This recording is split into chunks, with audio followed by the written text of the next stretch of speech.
संगम नगरी में आगामी महाकुंभ की शुरुआत हो चुकी है। करीबन 5 करोड़ भक्तों ने गंगा में डुबकी लगा चुकी है। हालांकि शाही स्नान की शुरुआत 14 जनवरी से हुआ, लेकिन इसकी रौनक पहले से ही देखी जा रही है। आपको बता दें, इस महाकुंभ में बड़ी बड़ी हस्तियां भी शामिल होने वाले हैं, जिनमें से x Apple founder Steve jobs की पत्नी भी है। जैसा कि हम सभी जानते हैं, इस साल प्रयागराज की पवित्र धरती पर महाकुंभ का आयोजन किया जा रहा है, लेकिन कई लोग ये बात कम जानते होंगे कि महाकुंभ अलग और कुंभ का आयोजन अलग किया जाता है। संगम नगरी में महाकुंभ मेले को लेकर उत्साह और तैयारियां चरम पर है। महाकुंभ मेले में इस बार 40 करोड़ से अधिक लोगों के आने की उम्मीद है। वैसे तो प्रयागराज में हर साल माघ मेला लगता है, लेकिन अर्धकुंभ और महाकुंभ मेले की धार्मिक महत्ता और क्रेज कुछ खास ही है। अर्धकुंभ हर 6 साल पर और महाकुंभ 12 साल पर लगता है। लेकिन क्या आपने कभी सोचा है कि कुंभ का अर्थ क्या है, क्यों मनाया जाता है और महाकुंभ की महत्ता क्या है और इसके पीछे की पौराणिक कहानी क्या है? आइए आपको इसके बारे में विस्तार से बताते हैं। हर हर हर हर हर हर हर हर महादेव। ओम शिवोहम रुद्र नामम भजेहम वीरभद्राय अग्नि नेत्राय घोर संहारक सकल लोक्या सर्वभूताय सत्य साक्षात्कार। शंभो शंभो शंकरा,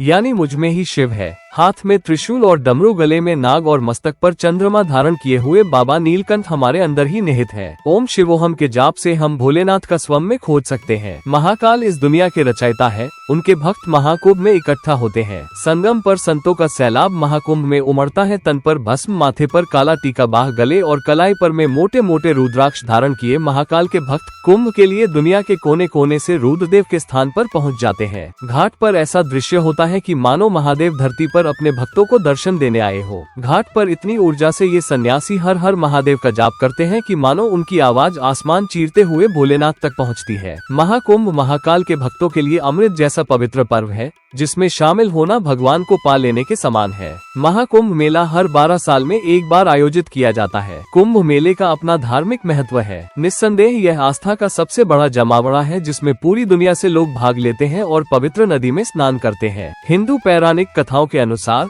कुंभ मेला एक महत्वपूर्ण और धार्मिक त्योहार है, जो 12 वर्षों के दौरान 4 बार मनाया जाता है, लेकिन महाकुंभ का आयोजन 12 साल में एक बार ही किया जाता है। महाकुंभ मेला केवल पवित्र नदियों के तट पर स्थित 4 तीर्थ स्थलों के पास ही लगता है। ये स्थान है उत्तराखंड में गंगा के किनारे, हरिद्वार मध्य प्रदेश में शिप्रा नदी पर, उज्जैन महाराष्ट्र में गोदावरी नदी पर, नासिक और उत्तर प्रदेश में 3 नदियों गंगा, यमुना और सरस्वती के संगम स्थल प्रयागराज पर ही लगता है। यह सही कहा गया है कि कुंभ मेला दुनिया का सबसे बड़ा धार्मिक और सांस्कृतिक मानव सभा है। महाकुंभ के दौरान करोड़ों तीर्थयात्री पवित्र नदियों में स्नान करते हैं। इस मेले में दुनिया भर से मुख्य रूप से साधु, साध्वी, तपस्वी, तीर्थयात्री आदि शामिल होते हैं।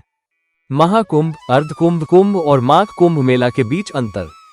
कुंभ मेले का आयोजन वैसे तो कुछ सालों के अंतराल में होता रहता है। जैसे प्रत्येक 3 साल में लगने वाले मेले को कुंभ के नाम से जाना जाता है। वहीं 6 साल में लगने वाले मेले को अर्धकुंभ और 12 साल बाद पूर्ण कुंभ या महाकुंभ कहा जाता है। आखिर महाकुंभ का आयोजन हर 12 साल में ही क्यों किया जाता है? महाकुंभ मेला का आयोजन हर 12 साल में एक बार होता है और इसे सभी कुंभ मेलों में सबसे पवित्र माना गया है। ये केवल प्रयागराज में आयोजित किया जाता है और इस बार महाकुंभ मेला 13 जनवरी से 26 फरवरी 2025 तक चलेगा। अर्ध कुंभ मेला, इसका अर्थ है आधा कुंभ मेला, जो भारत में हर 6 साल में केवल 2 स्थानों यानी हरिद्वार और प्रयागराज में आयोजित किया जाता है। कुंभ मेला, कुंभ मेला हर 3 साल में मनाया जाता है और ये 4 स्थान में एक एक करके सेलिब्रेट किया जाता है, जिसमें हरिद्वार, उज्जैन, नासिक और प्रयागराज शामिल है। हर एक जगह एक चक्र में कुंभ मेले का आयोजन करती है और इस दौरान ध्यान रखा जाता है कि हर जगह पर हर 12 साल में एक बार कुंभ मेले का आयोजन जरूर हो। माघ कुंभ मेला, इसे मिनी कुंभ मेला के रूप में भी जाना जाता है, जो सालाना और केवल प्रयागराज में आयोजित किया जाता है। ये हिंदू कैलेंडर के अनुसार माघ महीने में आयोजित किया जाता है। कुंभ मेले का स्थान उस अवधि में विभिन्न राशियों में सूर्य, चंद्रमा और बृहस्पति की स्थिति के अनुसार तय किया जाता है। कुंभ मेला 12 सालों के बाद लगने का मुख्य आधार बृहस्पति की गति से ही संबंधित है, क्योंकि बृहस्पति एक राशि में लगभग 12 माह रहते हुए लगभग 12 वर्षों में 12 राशियों का भ्रमण पूर्ण करता है और लगभग 12 वर्षों के बाद उसी राशि में स्थित होता है जहाँ वो 12 साल पहले था। बृहस्पति की 12 वर्षों की पुनरावृत्ति ही कुंभ का मुख्य आधार है। काल भेद के कारण देवताओं के 12 दिन मनुष्य के 12 वर्षों के समान है, इसलिए महापर्व कुंभ प्रत्येक स्थल पर 12 वर्ष बाद लगता है। समुद्र मंथन के दौरान देवताओं और राक्षसों के बीच अमृत के घड़े के लिए लड़ाई 12 दिव्य दिनों तक चलती रही, जो मनुष्यों के लिए 12 साल तक का माना जाता है। यही वजह है कि कुंभ मेला 12 साल में एक बार मनाया जाता है। ऐसा कहा जाता है कि इस अवधि के दौरान नदियां अमृत में बदल गयी, इसलिए दुनिया भर से कई तीर्थयात्री पवित्रता और अमरता के सार में स्नान करने के लिए कुंभ मेले में आते हैं। कुंभ मेले का पौराणिक इतिहास। कुंभ मेले की शुरुआत की कहानी पौराणिक कथाओं में समुद्र मंथन की कथा से जुड़ी हुई है।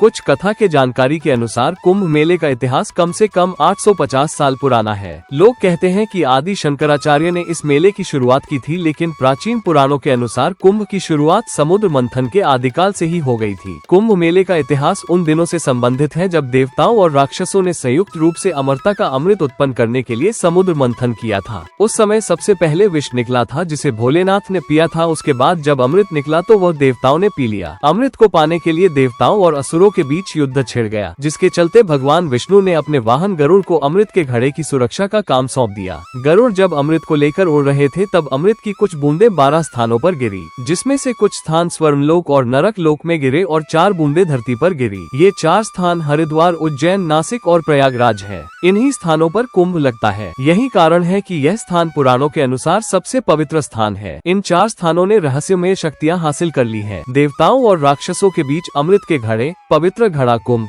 के लिए लड़ाई 12 दिव्य दिनों तक चलती रही, जो मनुष्यों के लिए 12 साल तक का माना जाता है। यही कारण है कि कुंभ मेला 12 साल में एक बार मनाया जाता है और उपरोक्त पवित्र स्थानों पर ही मनाया जाता है। ऐसा कहा जाता है कि इस अवधि के दौरान नदियां अमृत में बदल गईं और इसलिए दुनिया भर से कई तीर्थयात्री पवित्रता और अमरता के सार में स्नान करने के लिए कुंभ मेले में आते हैं। कहाँ लगता है महाकुंभ और कुंभ मेला? महाकुंभ मेले का आयोजन मुख्य रूप से प्रयागराज में ही होता है। यहाँ संगम तट पर मेले को आयोजित किया जाता है, जहाँ गंगा, यमुना और सरस्वती नदियाँ मिलती हैं। इस विशाल आयोजन में कुंभ मेले की तुलना में ज्यादा लोग आते हैं। कुंभ मेला, ये मेला 4 पवित्र जगहों हरिद्वार, गंगा, उज्जैन, शिप्रा, नासिक, गोदावरी और प्रयागराज, जहाँ गंगा, यमुना, सरस्वती के तट पर लगाया जाता है। इन सभी जगहों की अपनी एक खासियत है। चलिए जानते हैं जगहों को विस्तार से। सबसे पहले प्रयागराज जानते हैं। इसमें इलाहाबाद यानी प्रयागराज त्रिवेणी संगम पर पूजा और स्नान किया जाता है, जो गंगा, यमुना और सरस्वती नदियों का संगम है। गंगा और यमुना की मौजूदगी की पहचान उनके साफ और हरे रंग से की जाती है। तीसरी नदी सरस्वती पौराणिक है और अदृश्य मानी जाती है। प्रयागराज के कुंभ मेले का सभी मेलों में बड़ा स्थान है। इसके बाद हरिद्वार, इसमें हर की पौड़ी पर लाखों श्रद्धालु जुटते हैं और अनुष्ठान स्नान करते हैं। उत्तराखंड के इस पवित्र शहर हरिद्वार का ये प्रसिद्ध घाट है, जहाँ गंगा पहाड़ों को छोड़कर मैदानी इलाकों में प्रवेश करती है। हरिद्वार हिमालय पर्वत श्रृंखला के शिवालिक पर्वत के नीचे स्थित है। प्राचीन ग्रंथों में हरिद्वार को तपोवन, मायापुरी, गंगाद्वार और मोक्ष द्वार के नामों से भी जाना जाता है।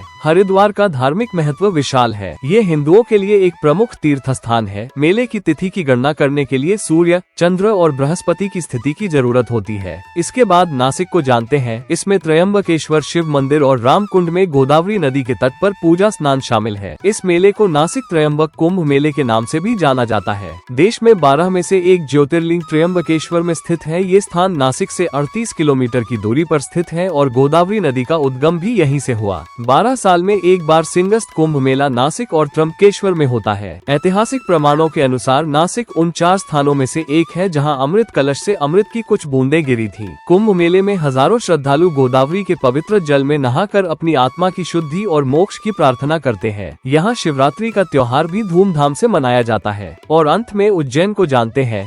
इसमें शिप्रा नदी के तट पर अनुष्ठानिक स्नान शामिल है। भक्त महाकालेश्वर ज्योतिर्लिंग मंदिर के भी दर्शन करते हैं, जो भगवान शिव के स्वयंभू लिंग का निवास स्थान है। उज्जैन का अर्थ है विजय की नगरी और यह मध्य प्रदेश की पश्चिमी सीमा पर है। इंदौर से करीब 55 किलोमीटर दूर शिप्रा नदी के तट पर बसा उज्जैन पवित्र और धार्मिक स्थलों में से एक है। ज्योतिष शास्त्र के मुताबिक 0 डिग्री उज्जैन से शुरू होता है। महाभारत के अरण्य पर्व के अनुसार उज्जैन 7 पवित्र मोक्षपुरी या सप्तपुरी में से एक है। महाभारत के तीसरे पर्व को अरण्य पर्व या वन पर्व कहा जाता है।